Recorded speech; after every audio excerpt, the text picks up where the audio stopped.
bivuga ngo ewe Yorodani tembana ibyaha byanjye nanjye ntwaye mwe muri we. Haleluya.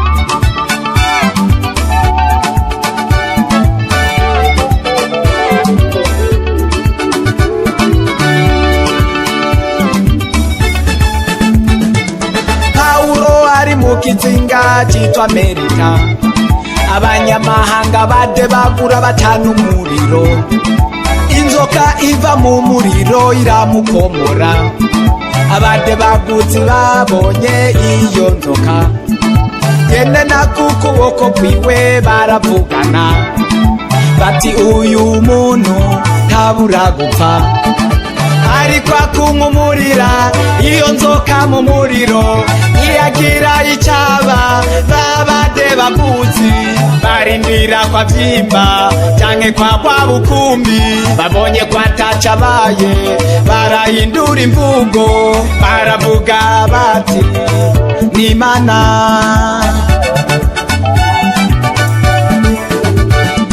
Niko nawe arabakwipfuriza ibyago n'urupfu, mere benshi murabo barabiteguye, ariko kubera bitagushitseko bagiye guhindura imvugo bavuge kufise Imana, kandi uzobabanaho, uzobabanaho, uzobabanaho, abagutega imitego, abakwimira icobo, abagutega imisi, naho bakudendereza, abakwita yandi mazina, abakwipfuriza urupfu, Imana izogenda ikuzigama.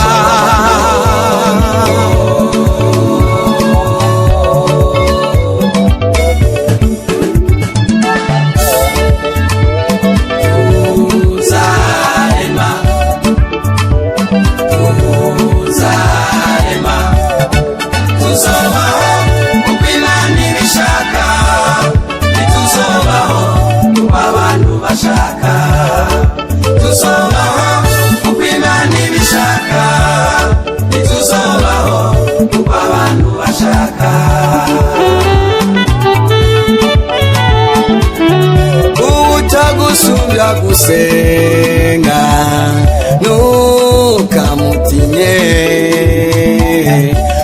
utagusubya kuba Imana nakakukage,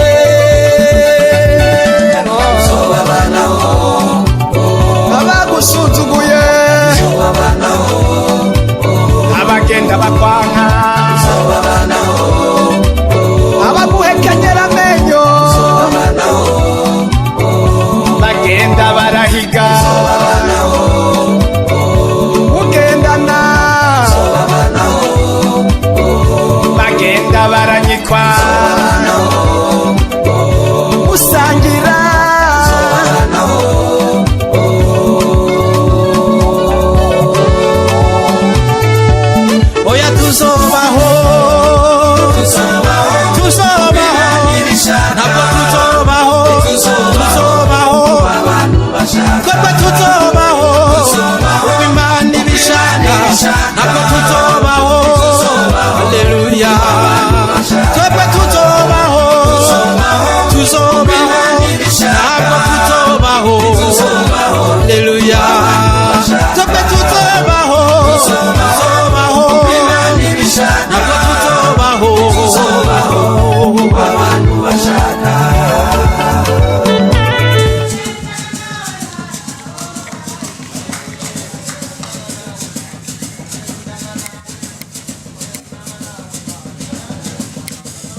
reka tubanze duhe kaze mutokambara sengera kakanya n'iki gikorwa pastor, hanyuma tuce tubandanya n'ibikurikira.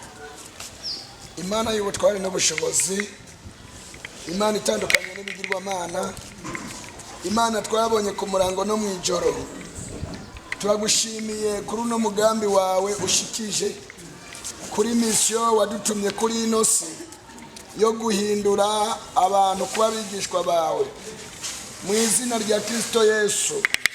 Iki ni igitondo cyiza uduhaye cy'umugisha, igitondo cyo kuzana intama zawe zari zarazimiye kuri wewe, none turazishize mu biganza byawe. Mbere yuko zimanukira muri ano mazi, turazishize mu biganza byawe mu izina rya Kristo Yesu. Turabasengeye uko Yesu yinjiye muri Yorodani arangije kuzura mpwemu yera, turasenze kugira ngo mu izina rya Kristo Yesu aya mazi nibayinjiramwo buzure mpwemu yera, bitandukanye n'ukoga. Turasenze mu izina rya Yesu, dusengeye kino kirere, turahumanuje iki kirere, duhamagaje imbaraga z'Imana n'ubutware bw'Uwiteka, duhamagaje umuriro wa mpwemu yera numanuke muri ano mazi mu izina rya Yesu. Ibitavuga Imana byose bikubitwe hasi, twanyagurike mu izina rya Yesu.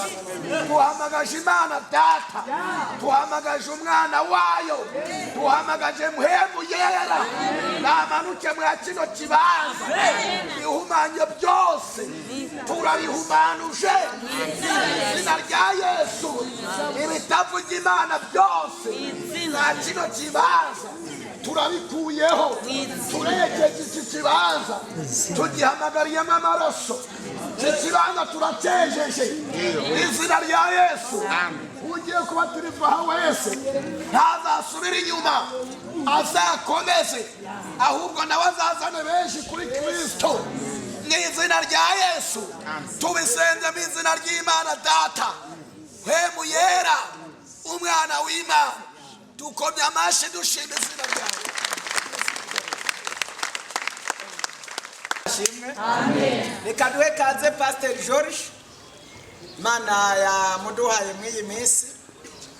Ejo bundi twaramwakiye asimbira i Dar es Salaam, none ubu yagarutse araje ava muri Amerika.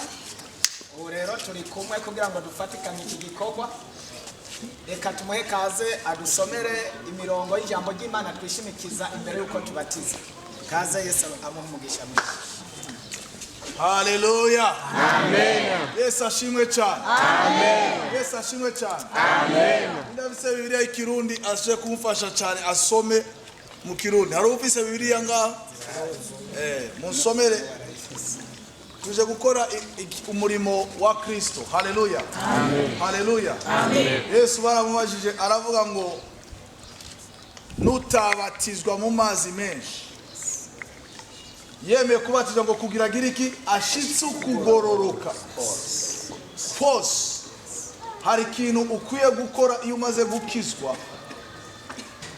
Kubatizwa ni ikintu kimwe cyugurura impano z'Imana gukora mu buzima bwawe. Kubatizwa ni ikintu kimwe gishobora kugurura wewe kubona ijuru. Ushaka kubura ijuru kubera utabatizwa. Kandi byanditswe na jara amajambo yanjye. Hari umushuti wanje muri Amerika yanka Imana cyane, yanka abakozi b'Imana, yatuka abakozi b'Imana. Umunsi umwe baranumira ninjira ahantu turahura, tumaze guhura tuvugana amajambo make, hanyuma arankunda. Yankunze yambwiye ngo kuko ngo wewe ngo umeze neza ngutajije abantu. Ataranyikunda yako yari mpemu yera, yashaka kumukiza. Turavugana iminsi mike ndamutumira, indwi kurikira aza kuri eglise ndamusengera, ndamwatuza Yesu.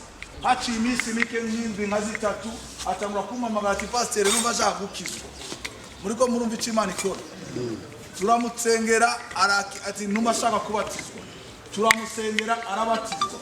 Reka mbabwirisha ukuri bene data, nta muntu azi umunsi n'isaha. Ushaka kubwirwa amajambo menshi ariko ugasanga guhitamo ntibahitamo. Umunsi yabatizwa nta kwezi kwaheze pastor.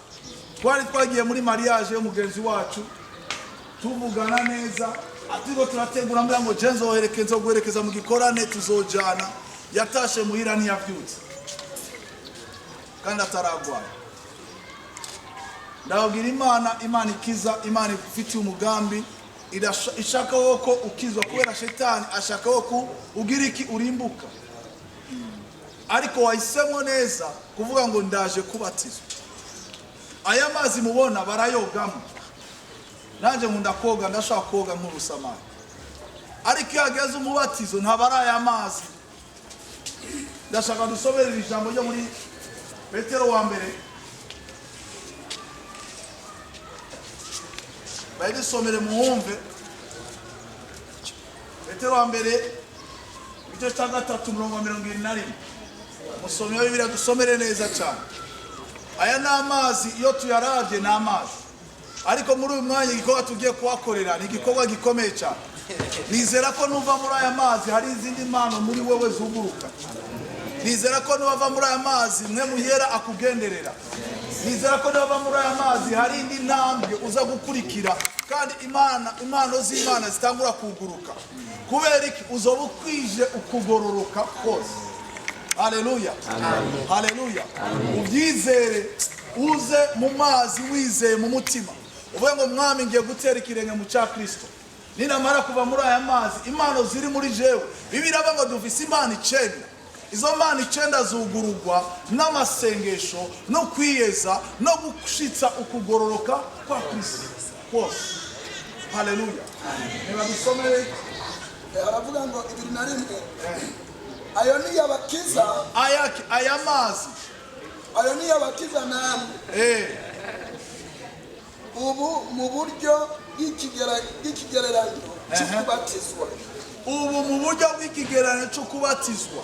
Sugukuraho imvyiro. Sigukuraho imvyiro nuvize kare arababivuze. Ntabwo ari gukuraho imvyiro nituje koga. Sugukuraho imvyiro zo ku mubiri. Nituje koga ngo dukuraho imvyiro mu mubiri. Nibisama dushe twokoga mu rugo. Ariko nisezerano ry'umutima. Ariko nisezerano ry'umutima. Wowe umuntu waje kubatizwa hano uvuga ngo nisezerano ry'umutima. Utagiriza ikibi. Utagiriza ikibi. Usezeranye ku Mana. Usezeranye ku Mana yawe. Haleluya. Haleluya. Kumurya ngo bamosha kuvuga ngo ni kuoga ugakura imvyiro ariko Bibiliya ngo simvyiro. Utuze hejuru hasi kugira ngo imvura yishe ngo mu gihe ca Nowa ngo abantu ngo ayo mazi nyene ngo yakishije abantu 8 isi yose iri ngaho. Bose bararimbuka ariko ngo ayo mazi nyene wakiza abantu 8. Aya mazi nyene ashaka kugushikana mu ijuru kuko wemeye kubatizwa igihe abandi bariko barara. Sizwa mu nyumva neza. Igihe wumva ko wemeye kubatizwa Yesu arakuraba akaba mu mwana wanje yanyemeye ashaka kugera ikirenge mu canje akarungika abamarayika b'Imana akarungika mwemu y'Imana kugira agushoboze ibyo abandi badashoboye.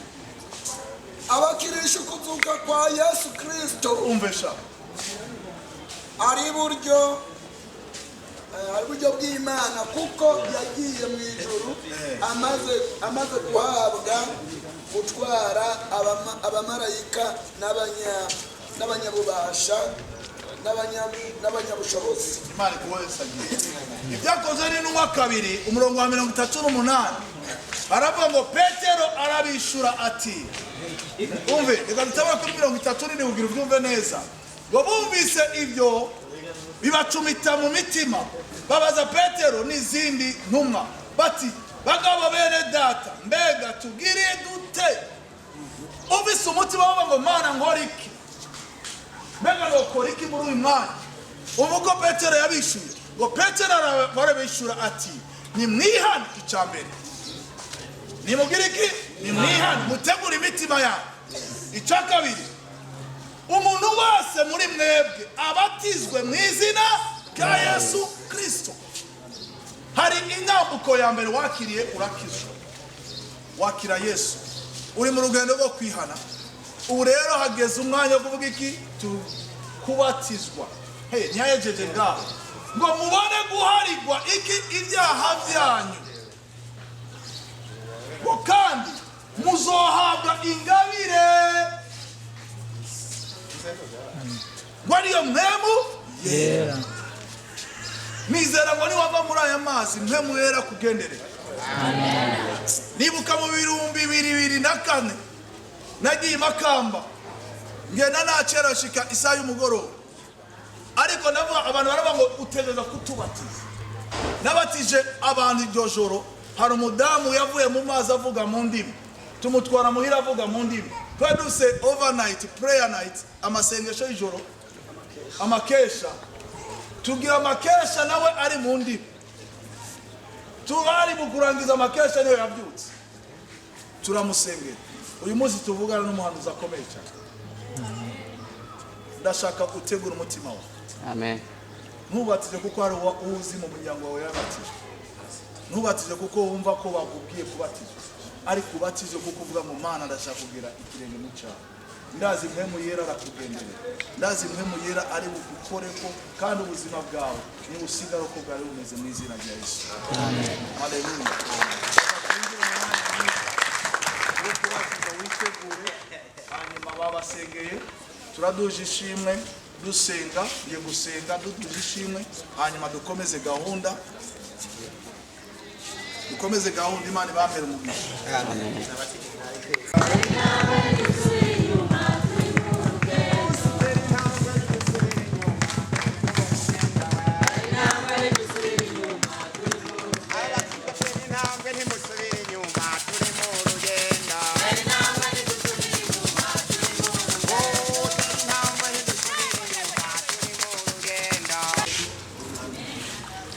Mana data, Mana ugira neza, Mana y'icyubahiro, uri Imana yaremye isi n'ijuru, iboneka n'ibitaboneka. Mana turaguhamagaye muri uyu munsi kugira wiheshe icyubahiro hano hantu. Abana bawe baje kukurondera, baje kugira ikirenge mu cyawe Kristo. Turasabye mpemu yera ugendagende hano mu izina rya Yesu, kuko wagendageje hejuru y'amazi Mwami itanguye. Mana turakwingiza ugendagende hano mu izina rya Yesu, ukore ku muntu wese Mwami wanje, kandi bakore kubahindura mu bw'umubatizo Mwami. Turakeneye kubona ububasha bwa mpemu yera mu izina rya Yesu. Turaguhamagaje ukore ku muntu wese mu mutima, bemeze icyaha, baye kwihana, baye Mana kukurondera no kugukoraho mu izina rya Yesu. Ukwizera kwabo Mana kubibakorere Mwami, nawe data wuje ukomeze guhabwa icyubahiro mu izina rya Yesu. Tubisabye dushima. Amen.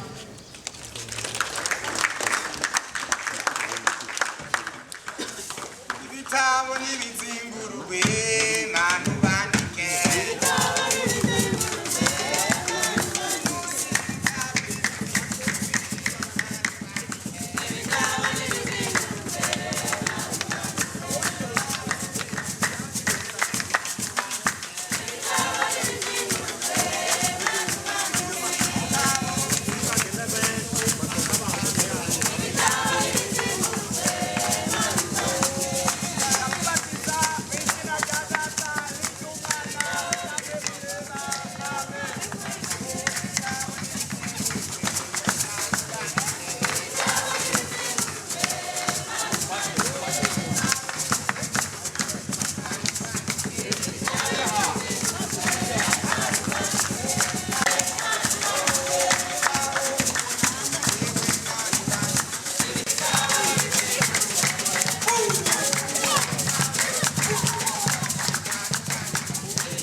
tugira turirimbe ngwewe yorodani gutembana ibyaha byanjye byose nanjye ntwaye yorodani we tembana ibyaha byanjye nanjye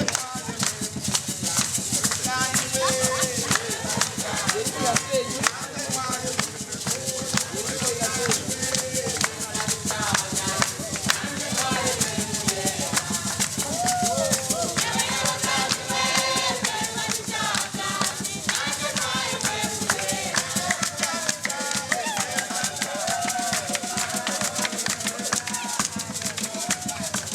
Yorodani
ati bira Bisirayeli bakomeze bagende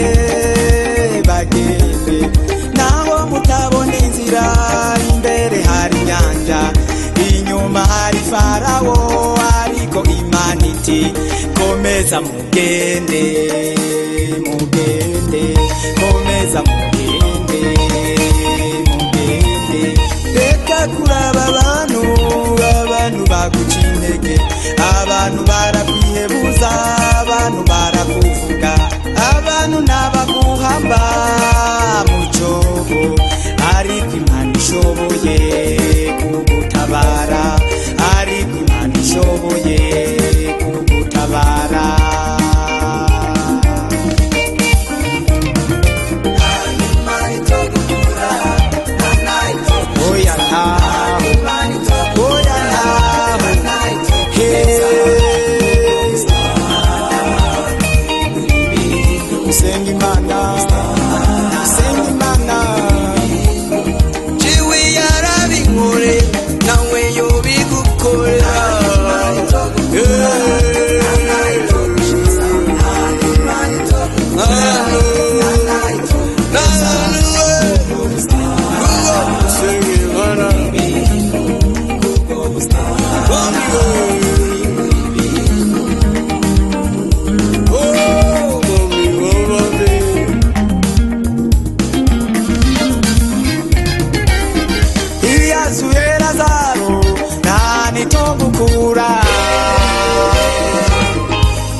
Tabaye hana ahani togeza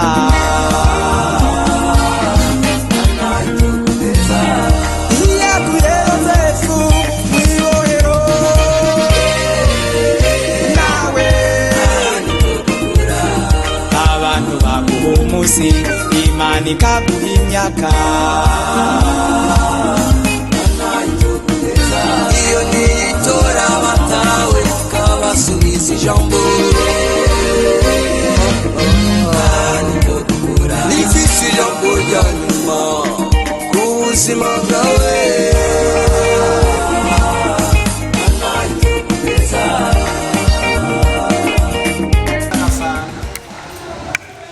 nibaza ko ushoboye kubatizwa mu gaca muzimanwa n'agasoza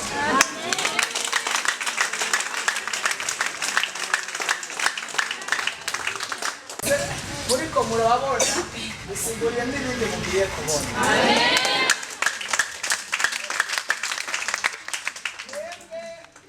mugenda mugiye n'imodoka y'ubuntu abandi baribirira mukungeyo hanyuma tuce tujya kwatsa umuriro rero twiyumviye tugiye hariya muri eglize tugacangana n'abantu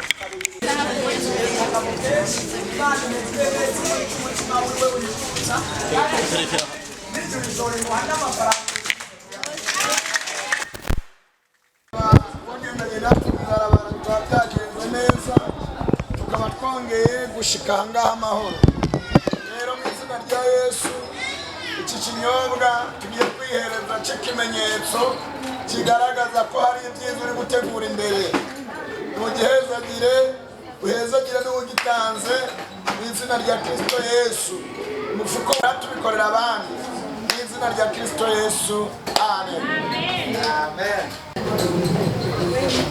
tumvuka mu mwanya kudasanzwe ndumva abandi bariko barawatsa Yesu abamugisha kandi Yesu abahezagire cyane muhezagirwe na data wa twese wo mu ijuru hari abantu babatijwe bavuze amajambo yakoze ku mutima wanje kandi numva ndanezerewe cyane birivuga ngo tugwanye wa mugwanizi nawe azoduhunga ingingo ufata uyihagaze ko neza Imana yo mu ijuru irayihagararako kubona dukomera tugashika kuri urugero nuko hari ingingo twafashe natwe tukavuga ngo byanse bikunze natwe dutegerezwa kugwana n'umugwanizi kandi tukamunesha hamwe n'ubushobozi bw'Imana Imana iratugirira neza cyane hari abavuze amajambo yagiye ankorako avuga ngo Imana izonshoboza uru rugendo ntanguye nzorurangiza amahoro. Urumva ico kintu cyagiye kinkora ku mutima. Barabona ko batanguye urugendo rutoroshe, ariko barakeneye ko Imana izobashoboza bakazorurangiza amahoro. Ayo n'amajambo akomeye cyane. Hari n'abandi bagiye bavuga ati meye mu iki gikorwa ahantu uherewe agakiza ufatiye amasezerano ugakirizwa, ni byiza by'ukuri ko ushikamira aho hantu hanyuma ukagira umurimo womara, ukagira igikorwa wokora mu iryo shengero.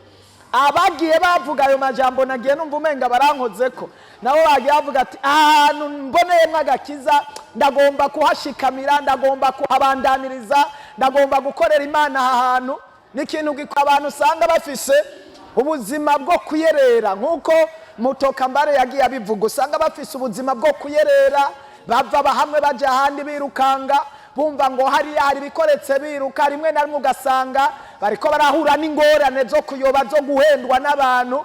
Ariko muri abo bantu bankoze ko kuko bavuze ngo turumva tugomba amajambo y'ubuzima, muhakuriye amajambo y'ubuzima, amajambo y'ukuri, n'aya majambo tumaze iminsi turiko turiga n'amajambo ashikamisha umuntu kandi ariko aramura amuha icyerekezo cyo kuja mu ijuru. Abo twari kumwe ejo narababwiye ngo ushobora kugubwa neza mu bintu byose, ushobora kuronka abana, ushobora kuronka umugabo, ushobora kuronka umugore, ushobora kuronka amafaranga, ushobora kuronka ibintu byose hano mu isi, ariko ibyo byose hamwe wobura ubugingo byose n'ubusa. Niko umusiguzi yavuze ngo byose n'ubusa. Inyuma y'ibyo muri ko muraronka bifatika hano, ndizeye ko mushaka kuzobona Imana mu gihugu cyo mu ijuru, kuko byose byo bari ubusa hamwe mutoba mufise intumbero yo kuzobana na Data wa twese wo mu ijuru. Paulo we yavuze ngo ibyahora bimbera inyungu byose ibyo narabihevye ku bwa Kristo. Nimba mubona George ariko arava hirya no hino muri Amerika yiruka akora ibikorane, nta kindi kintu gikomeye ariko araviza cyangwa arondera. Nimba babona abagabo bagurira fanaka, bagurira ikintu cyari cyo cyose, mwebwe muzohurira he? Muzomusubiza iki? Muzomuhiki? Nta nyungu nimwe, ariko inyungu afise ayiziga ku Mana Data wa twese. Imana ariko arakorera agatanga ivyiwe, na izomusubiza kiri hano mu isi. Bibiri ivuga ngo abandondeye bakankorera ngo ivyo batanga bazobishumbushwa umurengera, abandondera bakiri hano mu isi mbere ngo bageze no mu ijuru. Yesu nashimwe. Nico gituma yikokora agakora ivyo nuko aziga inyungu mu ijuru, kandi akiri hano mu isi azobishumbushwa, ariko no kwa Data wo mu ijuru azovyongerwa. Yesu ashimwe cyane. Nico gituma nawe ukwiye kugira unyota nk'iyi yo kuzoba umukozi w'Imana nkawe, ukuba umukozi w'Imana nkatwe,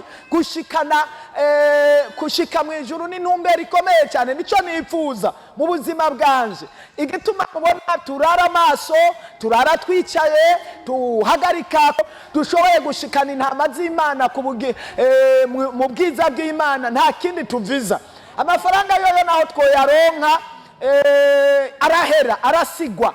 Hari abantu benshi bayasize, murabazi tutokwirirwa dusubiramwo. Amasinzi n'amasinzi bari bafise amafaranga menshi, bari bakomeye, bafise ubushobozi bwinshi butandukanye. Mu miryango yanyu murabazi, hirya no hino muhereye murabazi.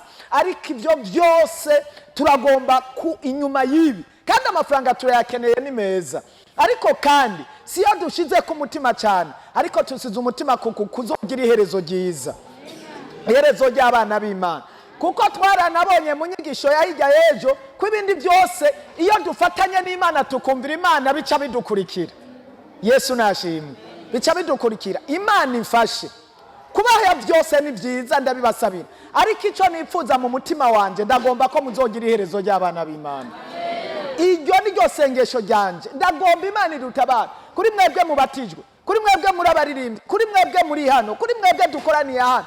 Umuntu wese agwana intambara azogira iherezo ry'abana b'Imana, tuzobane na Data mu gihugu cyo mu ijuru, aho tutazongera kuba. Niryo sengesho, niwo munezero wanjye. Umunezero, ndanezerwa mbonye abakristo, ndanezerwa, nta wundi munezero jewe mfise. Nuwave wibaza ngo nobona biriya bizungu, ndabibona n'ibiyetaje nibisanzwe, tuzobisigaho. Ariko kubona umuntu w'Imana akijijwe hanyuma tukazomubona ari mu gihugu cyo kwa Data, numva tuze tubane na Data. Ariko nk'igihe kimwe tuzobana n'Imana turiko turasirimba twibutse iyo twavuye tugasanga turi kwa data na ba George na ba Mutekambare na mwebwe na twese turi mu ijuru dushima Imana turi kumwe n'abamarayika n'ibinyabugingo na data wa twese wo yawe sindabizi nimba nzoshima gute, nimba tuzokubita amashiti, nimba tuzotembagara, nimba sinzi ingene umuririmbyi yavuze ngo nzobura ingene nifata ngo njandajande ngo ngire gute ngo mbure n'ungene ndabigenza, ariko by'ukuri kandi ibyo bihe ndavyiteze kandi nzobibona n'ukuri kose ndabizi ntakekeranya nta kintu na kimwe nk'uko Paulo yavuze ngo ntaco ntandukanya n'urukundo rw'umwami Yesu nta kizombuza gushika intumbero niyo kandi nzohemuka ndayisizeko. Imana igushoboze nawe uzoyishikeko mu izina rya Yesu. Nivyo rero ntabwo dufise umwanya munini wo guteba, reka sinzi duakanya kumbure George agira icyo avuga gato iminota mike, hanyuma tugende hano umwanya uri kuratujana tuje kumviriza ijambo ry'Imana bene data bongere bahumeke dufashirizwe hamwe n'ishengero, hama tuze kwinjira mu masengesho ya deliverance ndaze turaza kuhezagirwa tuza gutaha tujojo tubwiza bw'Imana n'imigisha y'Imana n'amasezerano mashasha.